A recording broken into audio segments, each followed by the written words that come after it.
Secondly ہمیں یہ بتائیے گا کہ کیا افغان جہاد میں جرنیلوں نے پیسہ بنایا یا نہیں؟ میں نے نہیں بنایا، مجھے دوسروں کا پتہ نہیں، نہ اس پہ میں کمنٹ کروں گا. میری یہ عادت نہیں ہے کہ میں الزام تراشی کروں نام لے کے کسی کا. جنرل ضیاء الحق کا طیارہ تباہ ہوا تو آپ اس وقت D G I S I تھے. جی سر، اتنے بڑے سیکیورٹی فیلئر کی ذمہ داری آپ کی بنتی ہے یا نہیں؟ بنتی ہے، بالکل بنتی ہے. سیکیورٹی فیلئر ہے، میں نے تسلیم کیا.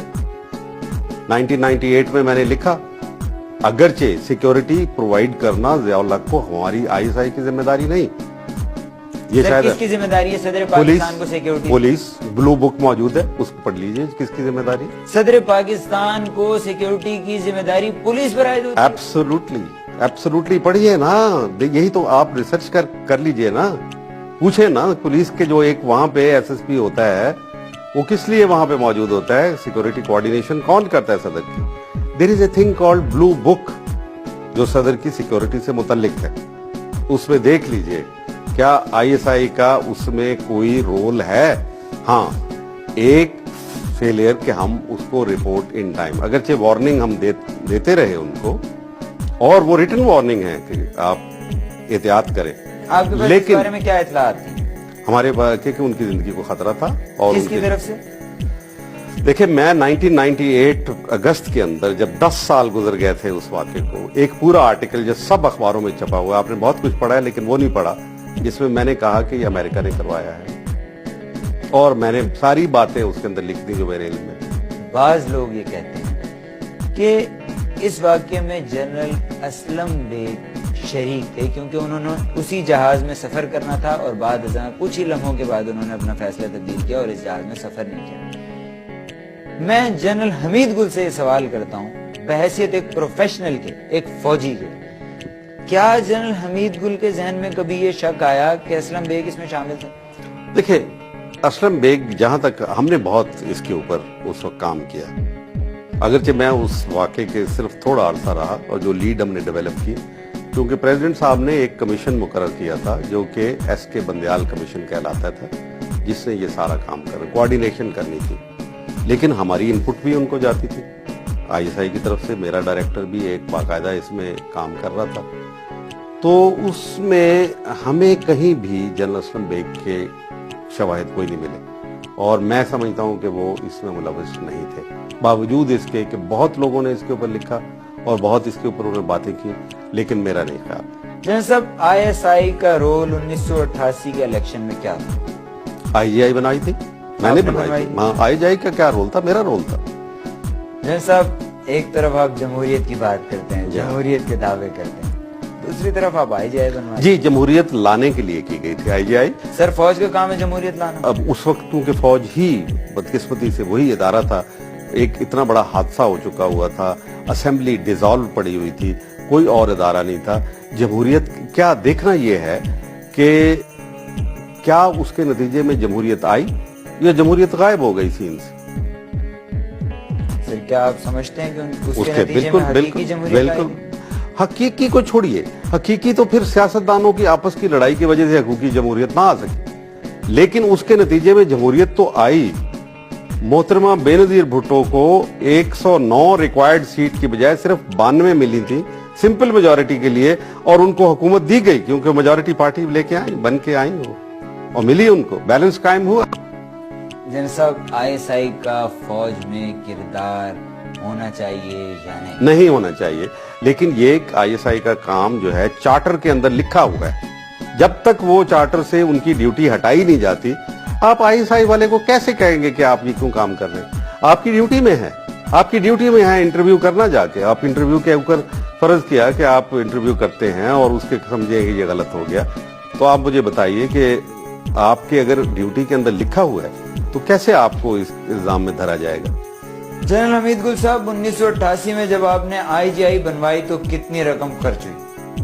نہیں، میں نے پیسے ویسے نہیں، میں تو یہ ان کو جمع کیا ہے، اپنا انفلوئنس استعمال کیا، اپنی آرگومنٹ استعمال کی کہ بیلنس قائم کیے بغیر ایک یہ جو الیکشن ہے اسموتھلی کنڈکٹ نہیں کیا جا سکتا.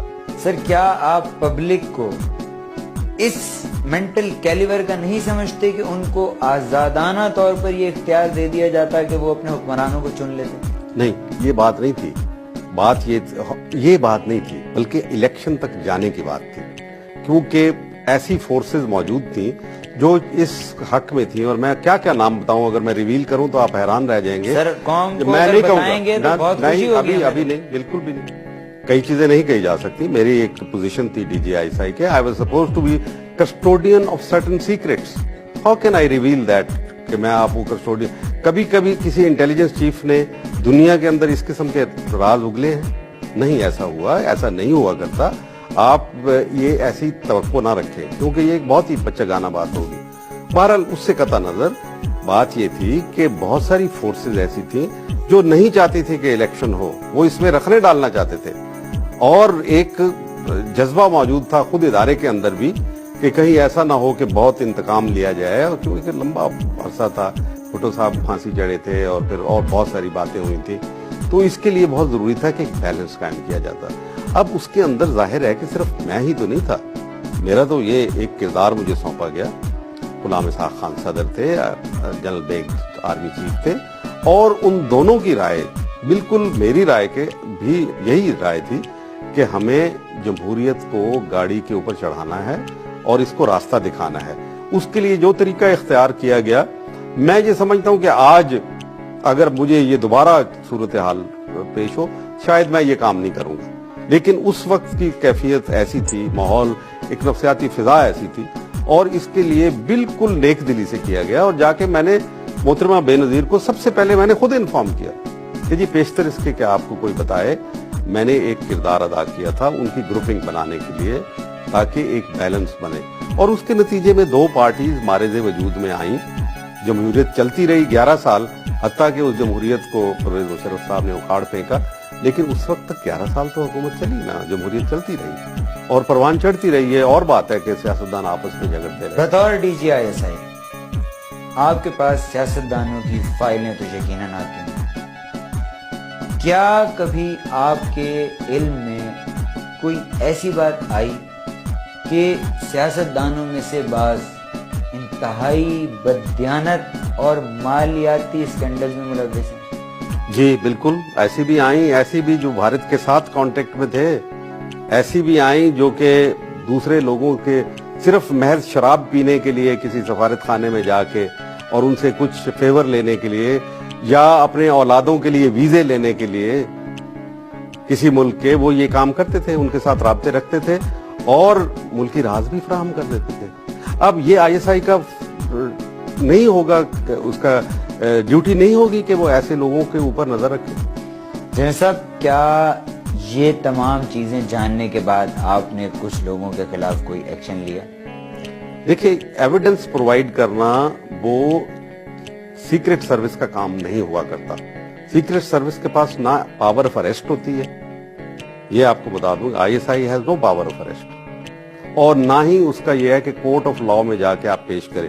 وہ حکومت کے وقت کو بتا دیتی ہے، اس کا کام حکومت کو بتانا ہے. حکومت کے پاس اور بہت سے محکمے ہوتے ہیں، ایک لا ڈپارٹمنٹ ہے، ایک فلاں ڈپارٹمنٹ ہے، ان کے بعد پارلیمنٹ ہوتی ہے، بہت سارے اور محکمے ہوتے ہیں. تو آئی ایس آئی کو اپنا کردار. اس بات سے ایک اور سوال بھی ابھرتا ہے ذہن میں کہ اگر آپ کے پاس حکمرانوں کے اندر سے ہی لوگوں کے بارے میں کرپشن کی اور اسی طرح کی جیسے معاملات آپ نے بھی بیان فرمائے خبریں پہنچیں، تو تب آپ کسے رپورٹ کریں گے سر؟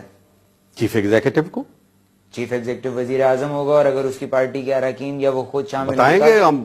ارے بابا کیا بات کرتے ہیں، ہم نے چیف ایگزیکٹو کے منہ کے اوپر کہا کہ غلط ہو رہا ہے، یہ آپ کے فلاں فلاں آدمی غلط کام کر رہے ہیں. یہ نہیں ہے کہ نہیں بتایا جاتا، لیکن یہ ان کی مرضی ہے، وہ نہ کریں، آگے ایکشن نہ لے تو یہ ان کی اپنی ثوابدید ہے. سر، اسامہ بن لادن سے آپ کی کتنی ملاقاتیں ہیں؟ 2.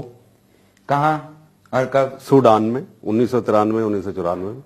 سر، کیا موضوعات زیر بحث ہے؟ کچھ بھی نہیں، دعوت پہ بلایا تھا انہوں نے، اور بھی لیڈرز تھے وہاں پہ، کانفرنس اٹینڈ کرنے کے لیے گئے ہوئے تھے، تو میں بھی ان میں شامل تھا. آپ کے ان سے ذاتی مراسم اور تعلقات ہیں؟ نہیں، انہوں نے مجھے دعوت دی، میں چلا گیا. سر، دعوت تو دی، دعوت ظاہر ہے یقیناً مجھے نہیں دی اور کسی کو نہیں دی. میں آپ کو بلایا نا. میں نون مین، میں افغان جہاد میں میرا کردار تھا، وہ افغان جہاد میں شریک تھا. انہوں نے وہاں افغان مجاہدین لیڈروں کو بلایا، مجھے بھی ساتھ بلایا، میری بڑی تکریم کی، عزت کی.